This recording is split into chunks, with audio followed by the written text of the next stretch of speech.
Praise the lord. ప్రభు అయిన యేసు నామములో అందరికీ వందనములు. యేసయ్య మాటను ఈ కార్యక్రమాన్ని వీక్షించడానికి ప్రేమతో మిమ్మల్ని ఆహ్వానిస్తున్నాం. ఈ ఉదయకాల సమయంలో అపోస్తలుడైన పౌలు రోమీయులకు రాసిన పత్రిక 11వ అధ్యాయం 11వ వచనం నుండి 24వ వచనాల వరకు ధ్యానించుకుందాం. కాబట్టి నేను అడుగునది ఏమనగా, వారు పడిపోవున్నట్లుగా త్రొట్టిల్లిరా, అట్లనరాదు. వారికి రోషము పుట్టించుటకై వారి తోట్రుపాటు వలన అన్యజనులకు రక్షణ కలిగెను. వారి తోట్రుపాటు లోకమునకు ఐశ్వర్యమును, వారి క్షీణదశ అన్యజనులకు ఐశ్వర్యమును అయినడలా వారి పరిపూర్ణత ఎంత ఎక్కువగా ఐశ్వర్యమగును. అన్యజనులకు మీతో నేను మాట్లాడుచున్నాను. నేను అన్యజనులకు అపోస్తలుడనై ఉన్నాను గనుక ఏ విధమునైనను నా రక్త సంబంధులకు రోషము పుట్టించి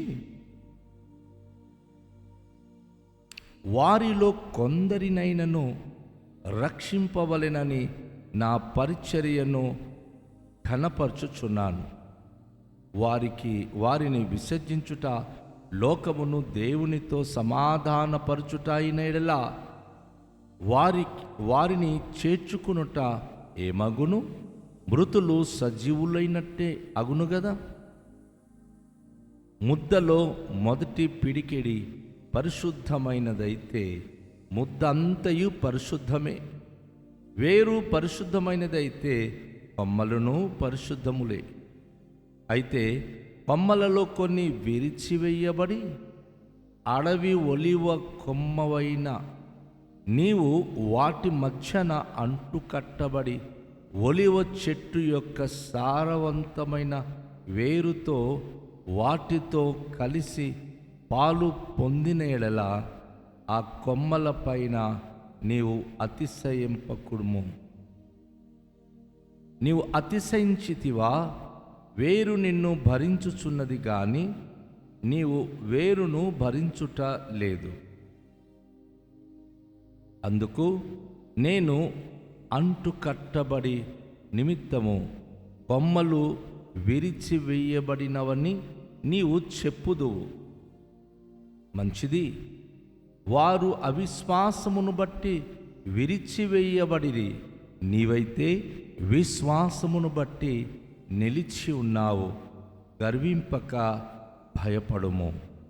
దేవుడు స్వాభావికమైన కొమ్మలను విడిచిపెట్టని ఎడల నిన్నును విడిచిపెట్టడు. కాబట్టి దేవుని అనుగ్రహమును కాఠిన్యమును అనగా పడిపోయిన వారి మీద కాఠిన్యమును నీవు ఆ అనుగ్రహ ప్రాప్తుడవై నిలిచి ఉన్నాడలా నీ మీద ఉన్న దేవుని అనుగ్రహమును చూడుము. అట్లు నిలువని ఎడల నీవును నరికివేయబడుదువు. వారును తమ అవిశ్వాసములో నిలువక పోయిన ఎడల అంటుకట్టబడుదురు. దేవుడు వారిని మరలా అంటుకట్టుటకు శక్తి గలవాడు. ఎట్లనగా నీవు స్వాభావికమైన అడవి ఒలివ చెట్టు నుండి కొయ్యబడి స్వాభావిక విరుద్ధముగా మంచి ఒలివ చెట్టున అంటుకట్టబడిన ఎడల స్వాభావికమైన కొమ్మలకు వారు మరి నిశ్చయముగా తమ సొంత ఒలివ చెట్టున అంటుకట్టబడరా?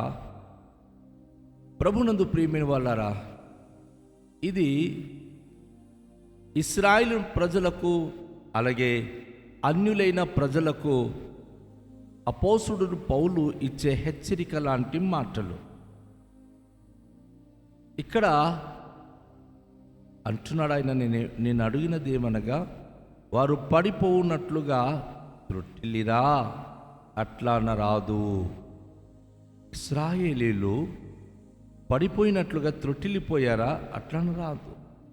వారికి రోషము పుట్టించుటకై వారి తొట్టుపాటు వలన అన్యజనులకు రక్షణ కలిగెను.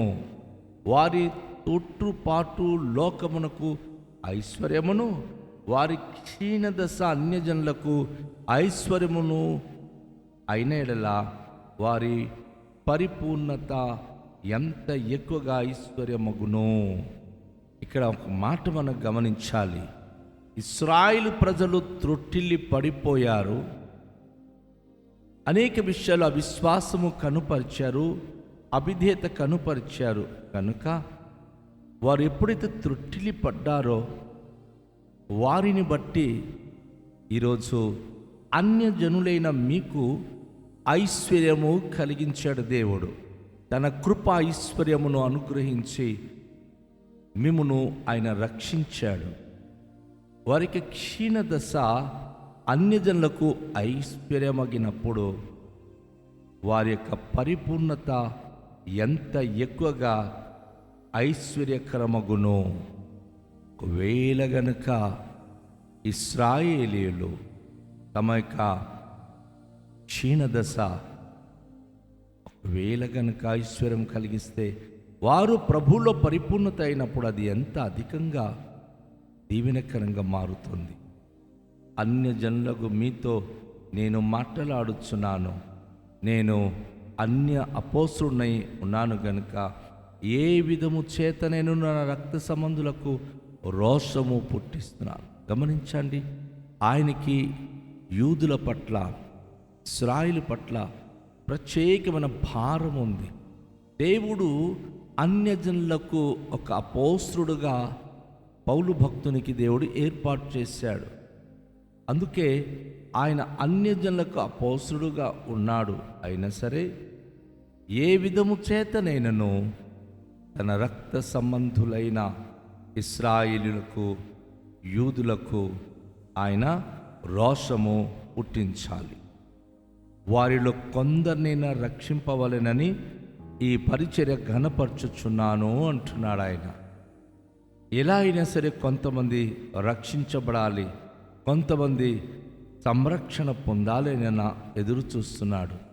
వారిని విసర్జించుట లోకమును దేవునితో సమాధానపరచుట అయిన యెడల వారిని చేర్చుకునుట ఏమగును?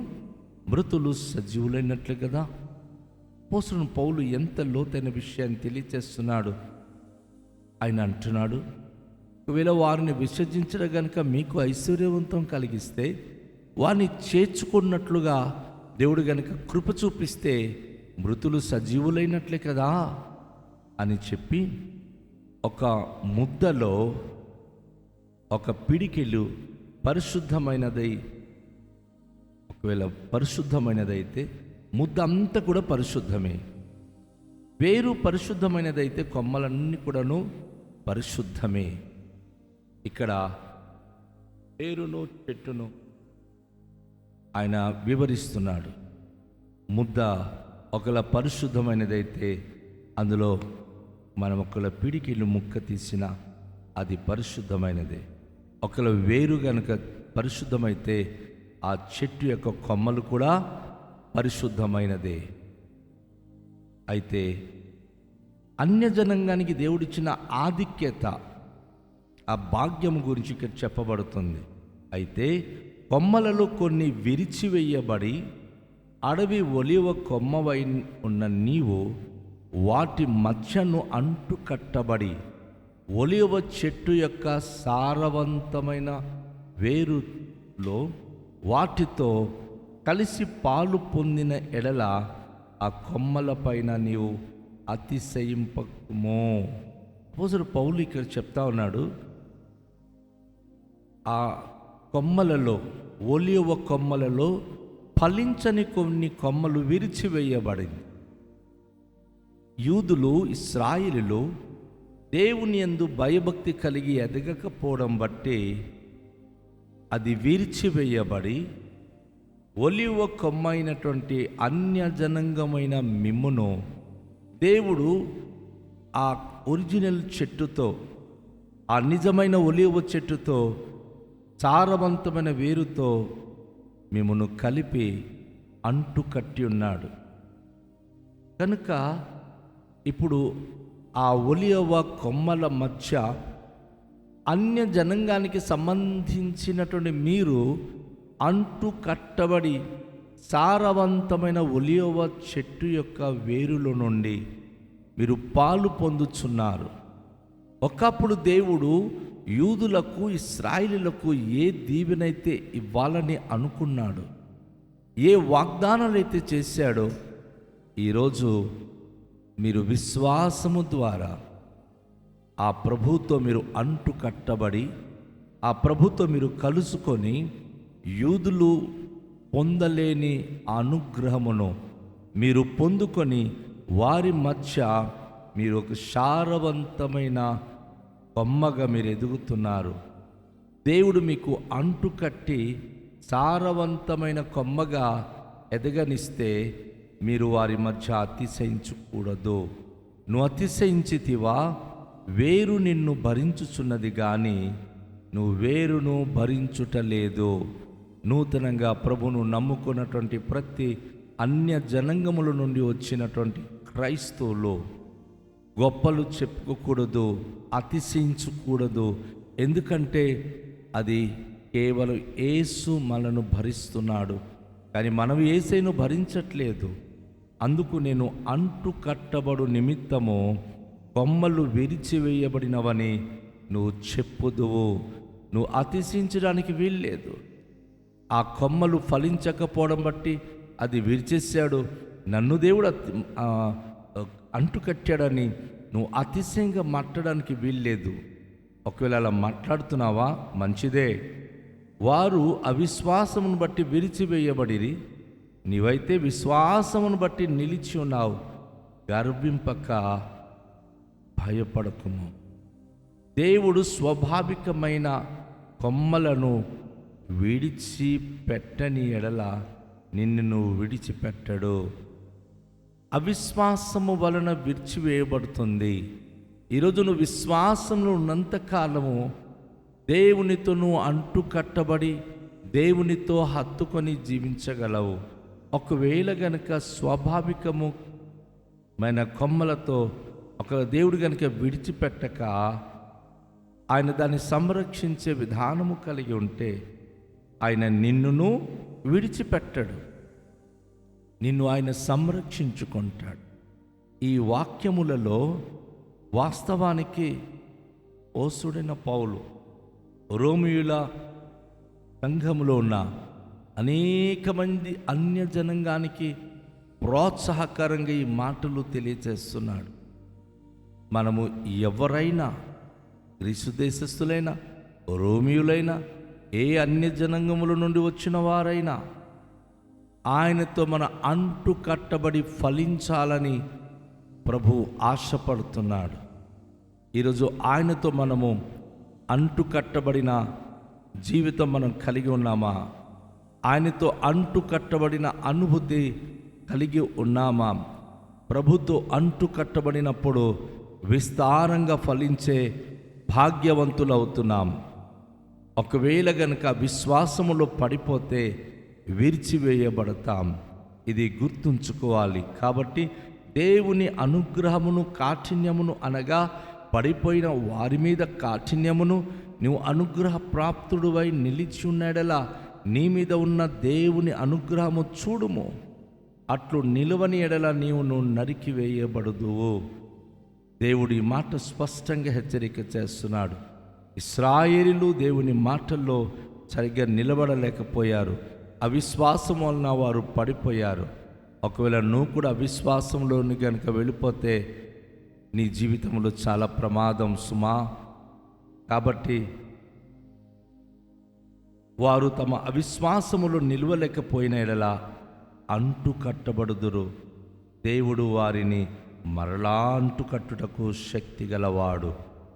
ఎట్లనగా నీవు స్వాభావికమైన అడవి ఒలీవ చెట్టు నుండి కోయబడి స్వాభావిక విరుద్ధముగా మంచి ఒలీవ చెట్టున అంటు కట్టబడిన ఎడల స్వాభావికమైన కొమ్మలకు వారు మరి నిశ్చయముగా తమ సొంత ఒలివ చెట్టున అంటు కట్టబడరు. ఇక్కడ ఈ వచనాలు మనం చూస్తున్నప్పుడు అన్యజనులైన మనము దేవుని అనుగ్రహం ద్వారా ప్రభువైన యేసుక్రీస్తు వారి ఆ ఒలివ చెట్టుతో అంటుకట్టబడి ఉంటే, ఒకవేళ గనుక ఇశ్రాయేలు జనాంగము, యూదా జనాంగము వారు ప్రభుతో అంటుకట్టబడి వేళ వారు ఆధ్యాత్మికంగా ఎదగడానికి మనస్సు మార్చుకున్నప్పుడు ఖచ్చితంగా దేవుడు వారికి అంటుకట్టి వారికి ఎంతగానో ఆయన ఆశీర్వదించడానికి ఇష్టపడుతున్నాడు అని మిగతా యూదులకు, ఇశ్రాయేలులకు హెచ్చరిక చేసి ఉన్నాడు. రండి మనము ప్రభు దగ్గర విశ్వాసంతో నిలిచి ఉండినట్లుగా ప్రార్థించుదాం. దయగల తండ్రి, ఈ మాటలు మా జీవితానికి దీవెనకరంగా ఉంచినందుకు స్తోత్రాలు. ప్రభువా, మాకు అడవి ఒలివ చెట్టునైన మా జీవితాలను నిజమైన ఒలివ చెట్టైన మీతో అంటుకట్టి మీలో మేము జీవించే భాగ్యం ఇచ్చారు. ఈ వాక్యం ద్వారా మేము ఎల్లప్పుడూ మీకు సొంతమై నమ్మకమైన నీ ప్రజలై ఉండే భాగ్యము దయచేయండి. ఈ వాక్యమును బట్టి మా జీవితాలు ఆశీర్వదించి మీ మహిమ కొరకు ప్రభువా నేను క్షేమాభివృద్ధి పొందే భాగ్యం అనుగ్రహించుమని యేసు నామములో ప్రార్థిస్తున్నాము తండ్రి, ఆమేన్. అందరికీ షాలోమ్. ప్రభు మనను దీవించును గాక.